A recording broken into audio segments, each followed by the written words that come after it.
Good morning साथीहरू। दाइ के गर्दैछ सिरिजमा चाहिँ तपाईँहरूलाई स्वागत छ। दाइ ढल्किएर हाई काट्दैछ।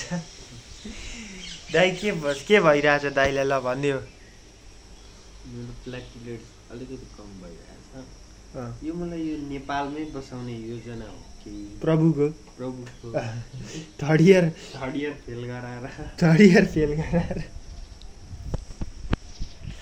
अनि भन्दै नभए त यस्तो इक्जामकै आएको बेला चाहिँ प्लेटलेट्स नघटेको भए हुन्थ्यो भनेर मेरो पनि चाहना थियो।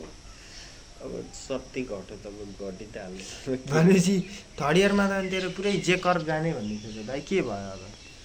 भविष्यको विषयमा लिएर म केही बोलिहाल्ने व्यक्तित्व त होइन। जे कर्भको तयारी चाहिँ हुन्छ भनेर चाहिँ भनेकै हो। त्यसको लागि हामी तयारी पनि गरिरहेका थियौँ। अहिले अब रिजल्ट पनि प्रकाशन भएको छैन, लेखेको पनि छैन। लेखिन्छ, जे कर पाउने गरेको त लेखिन्छ, त्यसमा कुनै उयो शङ्कास्पद छैन। तँलाई बिरामी चाहिँ कसरी भइस् त दाइ? त अहिले पुरा बिरामी नहुने मान्छे होस्। प्लेटलेट्स घटेछ कसरी? त्यही त कसरी भन्ने थाहा पाएको भए त म घट्नै दिन्न नि। खेल्न कुदेर घाग्रा है, अनि पानीमा भिजेर भन्ने मैले सुनेको छु।